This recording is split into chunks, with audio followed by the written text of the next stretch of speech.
হাসিনার বিকল্প নিয়ে যা ভাবছে আওয়ামী লীগের হাইকমান্ড। ২৪-এর গণ অভ্যুত্থানে শেখ হাসিনা সরকারের পতনের পর মোহাম্মদ ইউনূস নেতৃত্বাধীন অন্তর্বর্তী সরকার ২০২৫ সালের মে মাসে আওয়ামী লীগের অঙ্গ ও সহযোগী সংগঠনের সব ধরনের রাজনৈতিক কর্মকাণ্ড নিষিদ্ধ করে।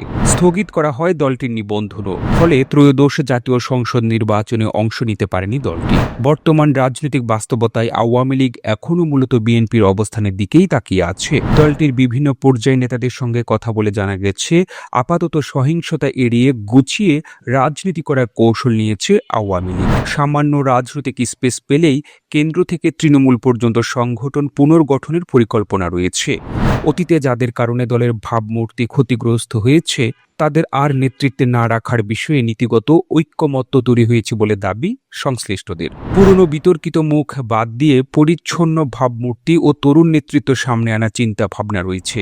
আওয়ামী লীগে এখনও শেখ হাসিনাকে চূড়ান্ত সিদ্ধান্তদাতা হিসেবে দেখা হয়। তবে বর্তমান পরিস্থিতিতে বিকল্প নেতৃত্ব সামনে আনা প্রশ্নটি দলীয় হাইকমান্ডের আলোচনা রয়েছে। দলীয় সূত্র বলছে, শেখ পরিবারের হাতে নেতৃত্ব থাকবে এমন একটি কাঠামো বহাল রাখার প্রবল ইচ্ছা রয়েছে। সেক্ষেত্রে শেখ হাসিনা পেছন থেকে দলের মূল চালিকা শক্তি হিসেবে কাজ করতে পারেন। আর সামনে আনা হতে পারে নতুন কোনো মুখ। জানুয়ারিতে কাতার ভিত্তিক সংবাদ মাধ্যম আল জাজিরাকে দেওয়া এক সাক্ষাৎকারে সজীব ওয়াজেদ জয় বলেন, ৪ মাস শেখ হাসিনা হয়তো আর সক্রিয় রাজনীতিতে ফিরবেন না। তিনি জানান, শেখ হাসিনা অবসর নিতে চেয়েছিলেন এবং এটিই ছিল তার শেষ মেয়াদ। হাসিনা যুগের অবসান প্রসঙ্গে জয়ের মন্তব্য ছিল, সম্ভবত হ্যাঁ। তবে আওয়ামী লীগের শীর্ষ নেতারা প্রকাশ্যে এখনো বলছেন শেখ হাসিনার বিকল্প নেই। দলের সম্পাদক মণ্ডলীর এক সদস্য নাম প্রকাশ না করার শর্তে বলেন, রাজনৈতিক সরকার ক্ষমতায় আসায় নেতাকর্মীদের মধ্যে স্বস্তি ফিরেছে। রাজনীতির অনুকূল পরিবেশ তৈরি হলে নতুন নেতৃত্ব নিয়ে ভাবা হবে। কেন্দ্র থেকে তৃণমূল পর্যন্ত পরিবর্তন আনার প্রস্তুতিও রয়েছে বলে জানান তিনি। সব মিলিয়ে আওয়ামী লীগের হাইকমান্ড এখন দ্বৈত কৌশলে এগোচ্ছে।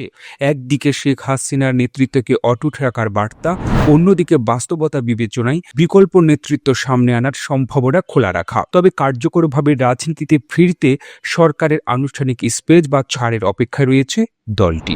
এই ভিডিওটি আপনি বাংলাদেশের কোন জেলা থেকে দেখছেন আমাদের কমেন্ট করে জানিয়ে দিন। আমরা পরবর্তী ভিডিওতে আপনাকে ধন্যবাদ জানাতে ভুলব না। আরও ভিডিও দেখতে বিশ্ব বাংলার পেজটিকে লাইক করুন, কমেন্ট এবং শেয়ার দিয়ে সবাইকে দেখার সুযোগ করে দিন।